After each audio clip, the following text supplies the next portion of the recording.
Bienvenue sur Page à Page et merci d'être au rendez-vous pour un nouvel épisode. Orgueil et préjugés de Jane Austen est un chef-d'œuvre littéraire intemporel qui explore les intrications de la société anglaise du début du XIXe siècle. Ce roman nous plonge dans un monde de convenances sociales, de préjugés, d'amour et d'aspirations individuelles. À travers une étude subtile des relations humaines et des conventions sociales, Austen offre une analyse profonde de la nature humaine tout en nous livrant une histoire d'amour inoubliable. Allez, plongeons ensemble dans ce résumé et cette analyse pour tout comprendre de l'histoire. Orgueil et préjugés est un livre plutôt long, puisque c'est un roman divisé en 61 chapitres, couvrant plusieurs mois de la vie d'Elizabeth Bennet et de Fitzwilliam Darcy, en se concentrant particulièrement sur la relation entre les deux personnages. Au premier chapitre, à Longbourn, dans la maison familiale Bennet, les parents discutent de l'arrivée, dans une maison voisine, du riche monsieur Bingley, un prétendant possible pour l'une de leurs 5 filles, Jane, Elizabeth, Mary, Kitty et Lydia. C'est surtout la mère qui insiste à ce sujet. Son obsession, c'est de marier toutes ses filles. Le père, quant à lui, n'est pas aussi convaincu et il ne veut pas se rendre chez les Bingley pour leur proposer quoi que ce soit. Mais au chapitre suivant, M. Bennet rend finalement visite à M. Bingley, bien qu'il garde le secret et n'en parle pas à sa femme pendant quelques jours. Il ne répond pas non plus aux questions sur cette visite, qui devient donc un mystère pour tout le monde. Au chapitre 3, après plusieurs tentatives infructueuses, les filles Bennet finissent par rencontrer Bingley lors d'un bal. Les 2 sœurs de Bingley, Caroline et Mademoiselle Hurst, et M. Darcy, un ami fier et arrogant, sont également présents. Pour ne rien arranger, il refuse de danser avec qui que ce soit, et en particulier avec Elizabeth Bennet, qu'il dit ne pas être assez belle pour lui. Une description qu'Elizabeth elle-même écoute avec indignation. Pendant ce temps, c'est Bingley qui danse. Il danse d'abord avec une amie d'Elizabeth, puis avec Jane Bennet. Au chapitre 4, une fois le bal terminé, Jane avoue à Elizabeth avoir des sentiments pour Bingley. Elizabeth approuve cette relation, mais avertit sa sœur qu'elle doit d'abord s'assurer qu'il a aussi des sentiments pour elle et que ces sentiments sont bien réels. Quant aux sœurs Bingley, Elizabeth les trouve très snobs, mais Jane les aime bien. Chez Bingley, son amie Darcy et lui partagent également leurs impressions. Les personnalités des deux sont mises en évidence par leurs points de vue opposés. Bingley dit qu'il était très à l'aise au bal, alors que Darcy pense qu'il n'y avait personne d'intéressant. En ce qui concerne Jane, la famille Bingley s'accorde à dire qu'elle est très belle, mais Darcy n'est pas de cet avis. Au chapitre 5, le lendemain, Charlotte Lucas et sa mère, amies de la famille Bennet, se rendent chez les Bennet pour partager avec les femmes de la maison leurs impressions sur le bal. Elles conviennent toutes que Jane semble avoir été le choix de M. Bingley. Alors au chapitre suivant, Jane, accompagnée d'Elizabeth, commence à passer du temps avec Bingley et ses sœurs. Lors de ces visites, c'est Darcy qui commence également à s'intéresser à Elizabeth, dont les yeux et la curiosité l'attirent. Cependant, elle refuse catégoriquement toute possibilité de se rapprocher de lui. Mais les choses se compliquent pour les Bennet au chapitre 7. Sans héritier mâle, ils risquent de perdre tout leur héritage. Le mariage de l'un d'entre eux est donc essentiel pour que la maison ne soit pas héritée par un parent éloigné. Jane est un jour invitée chez les Bingley et, à la demande de sa mère, monte à cheval. La pluie tombant en chemin, elle tombe malade et doit rester chez les Bingley jusqu'à ce qu'elle se rétablisse. Cela fait plaisir à sa mère, qui avait espéré que cela se produise afin que sa fille et M. Bingley puissent passer plus de temps ensemble. Inquiète pour sa sœur, Elizabeth de son côté est déterminée à se rendre également chez les Bingley et à s'occuper d'elle là-bas. Au chapitre 8, tandis qu'Elizabeth s'occupe de sa sœur, les Bingley et Darcy discutent d'elle lors d'une conversation après le dîner. Les sœurs Bingley pensent qu'elle est une jeune femme trop fière, mais son attitude plaît à monsieur, et surtout à Darcy, qui admire sa force et sa détermination. Ils évoquent également le fait que, bien qu'ils aient des terres, la famille Bennet n'est pas tout à fait bien placée. Le mariage de toutes leurs filles sera donc compliqué. Au chapitre 9, Madame Bennet se rend à Netherfield, chez les Bingley, pour rendre visite à Jane, qui va mieux, mais qui n'est pas encore assez bien pour rentrer chez elle. Au cours de sa visite, sa mère lui fait clairement comprendre qu'elle pense que c'est le moyen idéal pour que sa fille et M. Bingley se rapprochent. Une attitude qui embarrasse beaucoup Elizabeth. Au chapitre suivant, Caroline Bingley ne cesse de flirter avec Darcy, mais ce dernier l'ignore. Puis, les sœurs Bingley commencent à jouer et à chanter, et Darcy, après avoir longuement regardé Elizabeth, l'invite à danser à son tour. Mais celle-ci, qui avait interprété le regard comme désapprobateur et l'invitation comme sarcastique, refuse catégoriquement de danser avec lui. Lorsque Caroline s'en aperçoit, elle en profite pour se moquer de Darcy, et en privé, elle lui fait comprendre qu'il serait ridicule pour lui d'essayer d'épouser une Bennet. Et puis finalement, au chapitre 11, Jane va de mieux en mieux et participe déjà aux réunions du salon, où le rapprochement avec Bingley devient de plus en plus évident. Caroline, de son côté, ne cesse d'essayer d'attirer l'attention de Darcy, qui reste insensible. Et c'est finalement au chapitre 12 que Jane se rétablit tout à fait. Les sœurs Bennet quittent alors Netherfield, et ce départ est d'ailleurs perçu comme positif, surtout par Caroline, qui voit s'éloigner sa concurrence pour l'amour de Darcy. Au chapitre 13, alors que toutes les filles sont à la maison, M. Bennet annonce à sa famille que cet après-midi-là, M. Collins leur rendra visite. C'est un cousin qui, s'il ne se marie pas bientôt, héritera du domaine familial. Collins est apparemment un prêtre, un fervent croyant en Dieu, et il est sous la protection financière de Lady Catherine de Bourg. Lorsque Collins arrive, il se montre conciliant avec les Bennet, et en particulier avec les 5 filles.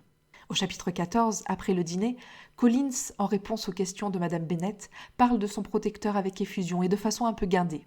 Il parle beaucoup trop solennellement et monopolise les conversations avec ses monologues ennuyeux.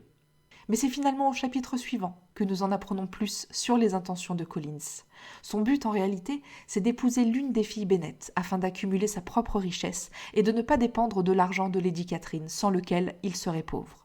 Bien qu'il soit d'abord intéressé par Jane, lorsqu'il apprend qu'il semble qu'elle soit déjà à moitié fiancée à Bingley, il commence à faire la cour à Elizabeth. Le lendemain, au chapitre 16, lors d'un dîner chez les Phillips, Colin fait de nouveau l'éloge de Lady Catherine et de son manoir. Pendant ce temps, Elizabeth discute avec un certain Wickham pour essayer de découvrir ce qu'il s'est passé entre lui et Darcy. Elle découvre que Darcy a privé Wickham d'un héritage. Wickham croit d'ailleurs que ce mépris est dû au fait que le vieux Darcy semblait l'aimer plus que son propre fils. Lorsqu'elle entend toute l'histoire, Elizabeth est outrée et envisage de faire quelque chose pour dénoncer Darcy. Wickham, quant à lui, ne veut rien faire, par respect pour M. Darcy, qu'il aimait lui aussi comme un père.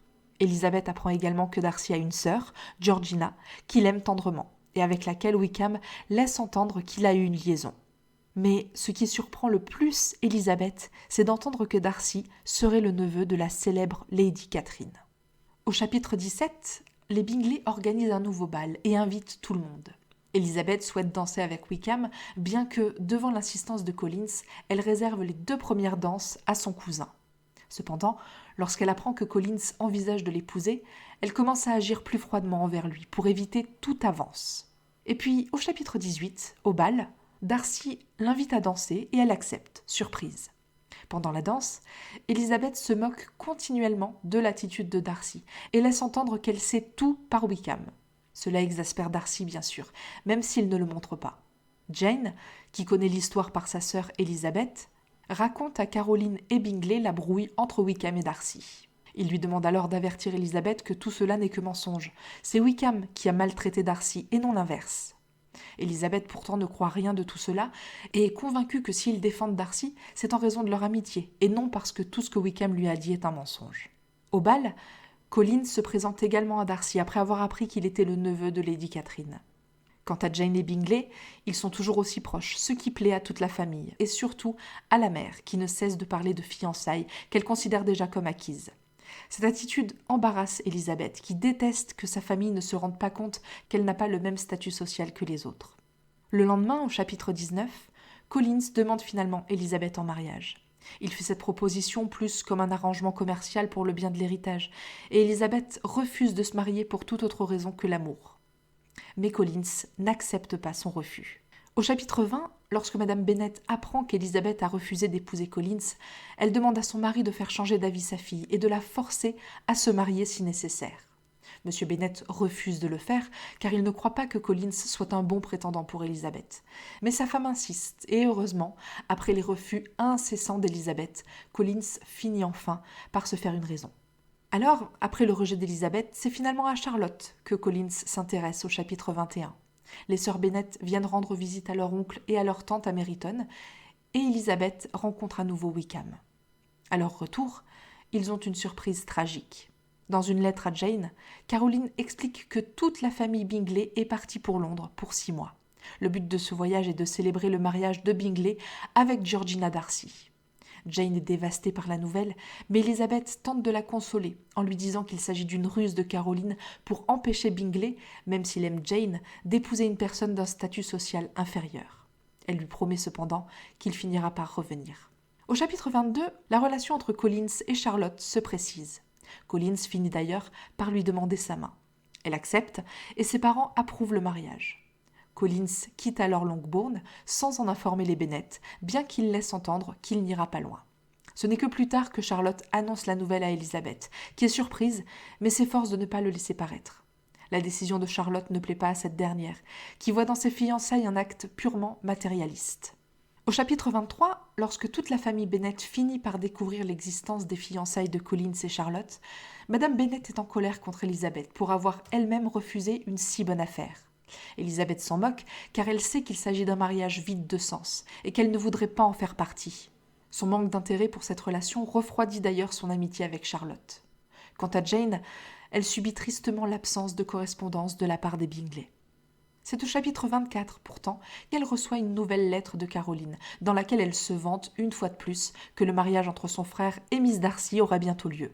Elizabeth pense que Darcy et Caroline préparent cette union depuis longtemps et se sent trompée. Quant à Wickham, il ne tarde pas à répandre la rumeur de la nouvelle méchanceté de Darcy à l'encontre des sœurs. Au chapitre 25, conscience de la tristesse de Jane, une tante demande à Elizabeth d'emmener sa sœur à Londres. Elizabeth pense que c'est une bonne idée, et au fond d'elle-même, elle espère qu'une fois à Londres, Jane puisse retrouver Bingley et qu'ils puissent parler ensemble. Au chapitre 26, la tante Gardiner, qui est en très bons termes avec sa nièce Elizabeth, l'interroge sur son attirance évidente pour Wickham et lui demande d'être prudente. Il n'est pas dans son intérêt d'épouser quelqu'un qui a si peu de perspectives financières. Cependant, ce dilemme n'arrive jamais, car Wickham commence à faire la cour à une autre femme, qui a récemment hérité de beaucoup d'argent. Elizabeth ne ressent alors absolument rien, ni jalousie, ni colère. Elle réalise alors qu'elle n'était peut-être pas amoureuse de Wickham. De leur côté, Collins et Charlotte se marient. Au chapitre 27, après une rupture à l'amiable avec Wickham, Elizabeth décide de passer à autre chose et de rendre visite à Charlotte, qui vit désormais à Hunsford avec Collins. En chemin, Elizabeth s'arrête pour rendre visite au Gardiner et à sa sœur Jane. Au chapitre 28, lors d'une visite à Charlotte, Elizabeth remarque immédiatement qu'il n'y a pas d'amour entre elle et Collins, mais elle ne la voit pas malheureuse non plus. Pendant qu'elle est à Hunsford d'ailleurs, Elizabeth aperçoit un jour la fille de Lady Catherine, la future épouse de Darcy, qui rend visite aux Collins. Elizabeth remarque rapidement que, bien qu'il s'agisse d'une jeune femme, elle ne semble pas en bonne santé. Au chapitre 29, pendant le dîner, Elizabeth a finalement l'occasion de rencontrer également la célèbre Lady Catherine, une femme plutôt classiste, avec laquelle elle ne s'entend pas. Elizabeth la considère comme une despote qui aime être flattée et faire comprendre qu'elle a plus d'argent que les autres. Et finalement, au chapitre 30, Elizabeth décide de rester plus longtemps chez les Collins, renouant ainsi avec son amitié avec Charlotte. 2 semaines plus tard, Elizabeth apprend que Darcy et l'une de ses cousines vont venir leur rendre visite. La nouvelle plaît beaucoup à Elizabeth car elle veut voir Darcy pour pouvoir lui parler lors du dîner et voir comment il interagit avec sa future femme. Au chapitre 31, lors du premier dîner qu'ils partagent tous chez Lady Catherine, Elizabeth s'entend très bien avec le colonel Fitzwilliam, le cousin de Darcy. Après le banquet, Elizabeth joue du piano pour tout le monde et Darcy vient jouer avec elle, rendant leur attirance et leur complicité évidentes. Cela agace beaucoup Lady Catherine, qui devient critique à l'égard d'Elizabeth et de ses goûts musicaux. Elle est en fait fâchée que Darcy ne montre jamais d'affection à sa fille. Au chapitre 32, le lendemain matin, Darcy se rend chez les Collins, où il n'y a alors qu'Elizabeth. Lors de leur rencontre, ils commencent à discuter de divers sujets, dont celui de la famille. Lorsque Charlotte revient d'une promenade avec sa sœur, également en visite, Darcy s'en va. Cependant, lui et Fitzwilliam commencent à rendre visite aux dames fréquemment, ce qui amène Charlotte à penser que Darcy a des sentiments pour Elizabeth. Et les rencontres avec Darcy se font d'ailleurs de plus en plus fréquentes au chapitre 33. Mais Elizabeth reste persuadée que ce qu'il veut, c'est la marier à son cousin Fitzwilliam. Lors d'une autre promenade, elle rencontre d'ailleurs Fitzwilliam qui lui fait remarquer qu'en tant que plus jeune fils de sa famille, il doit choisir une femme riche, laissant échapper qu'il ne peut pas demander à Elizabeth de l'épouser, même s'il le voulait. Au chapitre 34, seule à la maison pendant que les autres sont sortis dîner, Elizabeth entend frapper à la porte. Elle va ouvrir et y trouve Darcy, qui lui déclare son amour et lui dit qu'il veut l'épouser. Mais cependant, il lui explique qu'il ne l'a pas demandé en mariage auparavant parce qu'il trouvait sa famille trop vulgaire et trop pauvre. Cela met Elizabeth tellement en colère qu'elle répond par un refus catégorique à sa demande en mariage. Elle lui reproche son arrogance et la façon dont il a traité Wickham, raison suffisante pour qu'elle le rejette. Darcy part alors, et Elizabeth éclate en sanglots car elle sait qu'elle souhaite épouser Darcy, mais elle ne veut pas l'admettre, ni s'unir à quelqu'un de si arrogant. Le lendemain, au chapitre 35, Elizabeth sort se promener mais change d'itinéraire pour éviter de rencontrer Darcy. Cependant, il la retrouve, lui remet une lettre sans un mot et s'en va. Dans cette lettre, le jeune homme admet avoir dissuadé Bingley de choisir Jane comme épouse, ce dont Elizabeth se doutait, mais pas seulement à cause de sa famille. Également parce qu'à son avis, Jane ne semblait pas assez proche de Bingley, mais plutôt amicale. Aussi, il nie catégoriquement les accusations de Wickham. Selon Darcy, à la mort de son père, il aurait donné à Wickham l'argent qu'il demandait pour étudier le droit. Cependant, Wickham aurait rapidement abandonné ses études et dilapidé tout l'argent. Lorsqu'il a voulu demander plus d'argent, Darcy a alors refusé. Et pour se venger et mettre la main sur la fortune familiale, Wickham aurait persuadé sa sœur Georgina, qui n'avait alors que 5 ans, de s'enfuir avec lui. Heureusement, Darcy l'a découvert à temps et a pu l'en empêcher. Au chapitre 36, Elizabeth ne sait pas si elle doit croire ce que Darcy lui a dit dans la lettre. Mais elle commence à s'interroger sur la vérité qui se cache derrière ces mots. Il est vrai, après tout, que le comportement de Wickham était étrange. Il a répandu des rumeurs et a quitté Elizabeth pour une femme plus riche. Puis, il est vrai aussi que Jane a pu parfois, par timidité, sembler se désintéresser de Bingley. Et que les critiques de Darcy à l'égard de sa famille n'étaient pas totalement infondées, notamment le comportement de sa mère, toujours obsédée par les mariages de ses filles. Elle réalise alors que ses préjugés pour Darcy l'ont aveuglée. Lady Catherine invite à nouveau Elizabeth et les Collins à dîner chez elle. Là, Elizabeth s'amuse à imaginer la réaction de cette femme si elle s'était présentée comme la future Madame Darcy. Dans ses derniers jours chez les Collins, Elizabeth ne cesse d'ailleurs de penser à lui. Elle ne regrette pas de l'avoir rejeté, car elle veut épouser quelqu'un qu'elle est sûre d'aimer. Cependant, elle regrette de l'avoir mal jugé.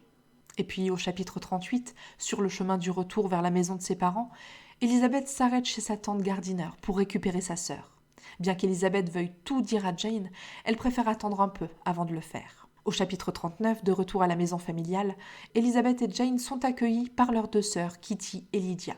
Elles apprennent également que Wickham est de nouveau disponible, mais Elizabeth évite de le rencontrer. Le lendemain, au chapitre 40, Elizabeth raconte enfin à Jane ce que Darcy lui a écrit dans la lettre. Les sœurs envisagent alors de dire à tout le monde la vérité sur Wickham, mais elles décident de ne pas le faire pour ne pas calomnier Georgina Darcy. De plus, Wickham est censé partir bientôt avec le reste des officiers. Et d'ailleurs, au chapitre 41, lors d'une dernière fête avec les officiers, Elizabeth rencontre Wickham, qui essaie de la séduire de nouveau. Pour qu'il ne soit plus sur son dos, Elizabeth lui fait comprendre qu'elle connaît toute la vérité sur son passé et sur ce qu'il s'est passé avec Darcy. Et le chapitre suivant, le chapitre 42, nous en apprend finalement un peu plus sur le passé du couple Bennet. Monsieur Bennet a épousé sa femme pour sa beauté, mais il s'est vite rendu compte qu'elle était stupide. Elizabeth a donc grandi dans un mariage sans amour et ne veut pas reproduire la même chose. Elle veut épouser quelqu'un qu'elle aime vraiment et qu'il aime vraiment. L'été arrive et Elizabeth se sent coincée à la maison. Heureusement, et bien qu'avec un peu de retard, Elizabeth part en vacances dans les lacs avec les Gardiner. Au chapitre 43, avant d'atteindre ces fameux lacs, Elizabeth et les Gardiner s'arrêtent à Pemberley, la maison de Darcy. Bien que le propriétaire ne soit pas encore là, ce dont Elizabeth est reconnaissante, elle est envoûtée par la beauté d'un lieu qui, si elle avait accepté le mariage, pourrait maintenant être le sien. Ils sont accueillis par la gouvernante qui, à la surprise d'Elizabeth, est très élogieuse à l'égard de Darcy, qu'elle décrit comme un homme très gentil et très doux, surtout envers sa sœur. Alors qu'ils sont dans les jardins, Darcy arrive. Au début, la rencontre avec Elizabeth est gênante, mais peu à peu les choses s'arrangent. Darcy est également très poli avec les Gardiner, même s'ils appartiennent à une classe sociale inférieure. Darcy dit également à Elizabeth qu'il la présentera à Georgina le lendemain. Et le lendemain, au chapitre 44, Georgina et Darcy se rendent à l'auberge où séjourne Elizabeth. Le protagoniste veut faire bonne impression à Georgina, qui est une jeune femme timide et tout aussi nerveuse à l'idée de rencontrer Elizabeth. Bingley apparaît également, toujours aussi charmant. Il interroge Elizabeth en privé sur Jane, laissant entendre qu'il regrette de ne pas l'avoir vue depuis si longtemps. Les Gardiner, de leur côté, se rendent compte que Darcy est follement amoureux d'Elizabeth. Cette nuit-là, Elizabeth ne cesse d'ailleurs de penser à ses propres sentiments pour Darcy. Au chapitre 45, le lendemain, Madame Gardiner et Elizabeth vont rendre visite à Georgina. À Pemberley se trouvent également Bingley et ses sœurs qui tentent de créer des tensions entre Elizabeth et Darcy en lui posant des questions sur Wickham. Au départ des Gardiner et d'Elizabeth, Caroline Bingley critique Elizabeth devant les Darcy, mais ses mauvaises intentions n'ont aucun effet. Darcy dit même qu'Elizabeth est l'une des plus belles femmes qu'il n'ait jamais connues. Et finalement, au chapitre 46, Elizabeth reçoit des lettres de Jane concernant de mauvaises nouvelles. Lydia s'est enfuie avec Wickham. Craignant le pire, Elizabeth se précipite pour trouver les Gardiner et leur annoncer qu'elle doit rentrer chez elle pour s'occuper de Lydia. Mais c'est Darcy qu'elle trouve et qui, lorsqu'il apprend ce qui s'est passé, tente de la réconforter. C'est alors qu'Elizabeth réalise qu'elle l'aime, mais que l'épouser est plus que jamais impossible maintenant que Lydia a déshonoré la famille. Au chapitre 47, Elizabeth et les Gardiner retournent à la maison des Bennet. Là, la désolation est évidente. Tout le monde croit que Wickham n'a pas l'intention d'épouser Lydia, ce qui serait un grand déshonneur. Et le temps passe et au chapitre suivant, Lydia n'a toujours pas été retrouvée, bien que M. Bennet et les Gardiner soient partis à sa recherche à Londres. Il découvre alors que Wickham doit beaucoup d'argent et que c'est pour cette raison qu'il se cache. Bien que Gardiner reste à Londres, M. Bennet rentre chez lui, rempli de culpabilité pour ce qui est arrivé à sa fille. Au chapitre 49, quelques jours plus tard, M. Bennet reçoit finalement une lettre de M. Gardiner annonçant qu'il a retrouvé Wickham. Apparemment, le jeune homme aurait finalement accepté d'épouser Lydia en échange d'une partie de l'héritage des Bennet et de 100 livres par mois. Ce n'est pas une somme exorbitante, peut-être parce que Gardiner, de bonne foi, lui a déjà donné quelque chose pour protéger les Bennet, et M. Bennet accepte donc. Madame Bennet trouve d'ailleurs l'issue des événements parfaite et commence les préparatifs du mariage. Au chapitre 50, M. Bennet veut savoir combien M. Gardiner a versé à Wickham pour le rembourser. Mais en parallèle, les préoccupations de sa femme sont banales, comme le fait de savoir par exemple quelle robe portera Lydia. Cela exaspère M. Bennet qui lui dit qu'il ne donnera pas un penny pour acheter de nouvelles robes. Elisabeth est affligée par ce mariage, car cela signifie que Darcy ne voudra plus l'épouser, sous peine de rejoindre la même famille que Wickham. Au chapitre 51, après s'être mariés, avant de déménager dans le Nord, Lydia et Wickham rendent visite à la famille Bennet. Alors qu'elle s'attendait à être félicitée par toutes ses sœurs, Lydia reçoit la colère de celle-ci qui désapprouve tout ce qu'elle a fait. De plus, il leur apparaît clairement que Wickham n'a aucun sentiment pour elle, alors qu'elle en a pour lui. Lydia explique d'ailleurs que Darcy a assisté à son mariage. Surprise, Elizabeth écrit à Madame Gardiner pour en savoir plus sur sa présence. Dans sa réponse au chapitre 52, Madame Gardiner explique à Elizabeth qu'en fait, c'est Darcy qui a tout réglé. C'est lui et non Monsieur Gardiner qui a trouvé Wickham et qui lui a donné de l'argent pour épouser Lydia. Cependant, il ne voulait pas que les Bennet le sachent et a demandé au Gardiner de garder son secret. Madame Gardiner termine sa lettre en disant qu'elle pense qu'il a fait tout cela par amour pour Elizabeth. Elizabeth comprend qu'il a dû être difficile pour Darcy de ravaler sa fierté et de donner de l'argent à Wickham, mais elle a du mal à croire que le motif était son amour pour elle. Au chapitre 53, après le départ de Lydia, les Bennet apprennent que Bingley va retourner à Netherfield. Jane dit à Elizabeth qu'elle ne veut pas le voir, mais sa sœur pense qu'elle devrait être optimiste, car elle sait que Bingley a des sentiments pour elle. En effet, à leur retour, Darcy et Bingley rendent visite aux Bennet. Cependant, la visite est quelque peu gênante car, comme à son habitude, Madame Bennet est très vulgaire. Elle ne fait que vanter le mariage de Lydia avec Wickham et malmène Darcy, ce qui met Elizabeth en colère car elle sait que sans son aide et son argent, tout aurait été très différent. Au dîner, au chapitre 54, Bingley et Jane sont assis ensemble et discutent, se montrant l'affection qu'ils n'ont jamais cessé d'éprouver l'un pour l'autre. En revanche, Elizabeth et Darcy se parlent à peine. De plus, le jeune homme annonce qu'il sera absent à Londres pendant quelques jours. Quelques jours plus tard, au chapitre 55, Bingley retourne chez les Bennet et y passe quelques nuits. Bien qu'ils passent beaucoup de temps avec Jane, ils ne sont jamais seuls ensemble, jusqu'à un soir avant le dîner. C'est alors qu'il la demande en mariage, et toute la famille est ravie d'apprendre la nouvelle. Au chapitre 56, le lendemain matin, Lady Catherine se rend à Longbourn et demande à parler en privé à Elizabeth. Elle lui raconte avoir entendu des rumeurs selon lesquelles elle allait épouser Darcy. Elizabeth lui dit qu'elle ne répondra à aucune de ces questions et Lady Catherine lui interdit simplement d'épouser Darcy avant de s'en aller. Au chapitre 57, Elizabeth est bouleversée par cette conversation avec Lady Catherine. Et sa tristesse s'accroît encore lorsque son père lui annonce avoir reçu une lettre de Collins qui confirme que des rumeurs courent sur Darcy et Elizabeth. Monsieur Bennet rit de cette lettre car pour lui, sa fille et Darcy se détestent toujours. Quelques jours plus tard, au chapitre 58, Darcy revient et se rend à Longbourn avec Bingley. À cette occasion, il a la possibilité de parler et de se promener seul avec Elizabeth, qui en profite pour le remercier pour tout ce qu'il a fait dans l'affaire Lydia. Darcy confirme que s'il a fait cela, c'est parce qu'il l'aime et que ses sentiments n'ont pas changé depuis qu'il lui a demandé de l'épouser. Il demande à Elizabeth si les siens ont changé et elle répond que oui. Elle reconnaît maintenant qu'elle l'aime aussi. Sans le dire clairement ou ouvertement, ils se fiancent au cours de cette promenade. Ils parlent également de la façon dont s'est déroulée la précédente demande en mariage et de leurs réflexions sur ce qu'il s'est passé. Ils ont pris conscience de l'orgueil de l'un et des préjugés de l'autre. Au chapitre 59, le lendemain, Darcy et Bingley se rendent à nouveau à Longbourn. Pour laisser Bingley et Jane seuls, Madame Bennet, qui ignore ce qui se passe réellement entre eux, encourage Elizabeth et Darcy à aller se promener. C'est en chemin que Darcy annonce à Elizabeth qu'il demandera sa main à son père le soir même. En effet, ce soir-là, M. Bennet apprend tout et après avoir parlé à Darcy, demande à voir sa fille.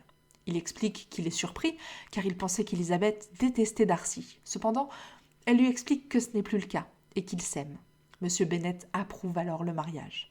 Lorsqu'Elizabeth annonce la nouvelle à sa mère, celle-ci est également surprise, mais lorsqu'elle se souvient de la fortune de Darcy, tous ses doutes sont dissipés.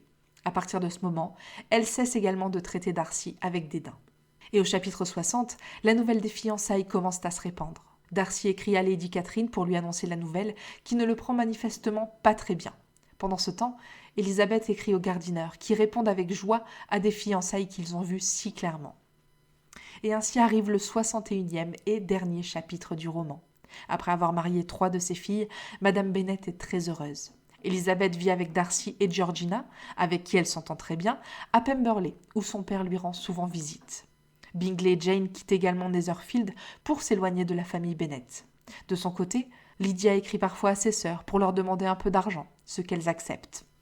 Et c'est ainsi que se termine l'histoire d'Orgueil et Préjugés, où le couple que forment Elizabeth et Darcy est devenu un classique de la littérature anglaise et mondiale, presque au même titre que Roméo et Juliette de William Shakespeare. Les deux amants sont accompagnés par d'autres personnages, à travers lesquels Jane Austen fait un portrait de la société du début du XIXe siècle, et dans laquelle les différences de classe sociale, même au sein de ceux qui ont de l'argent, sont évidentes et régissent la personnalité, les émotions et les actions de chacun. Elisabeth est une jeune femme qui contraste d'ailleurs fortement avec la réalité de sa vie.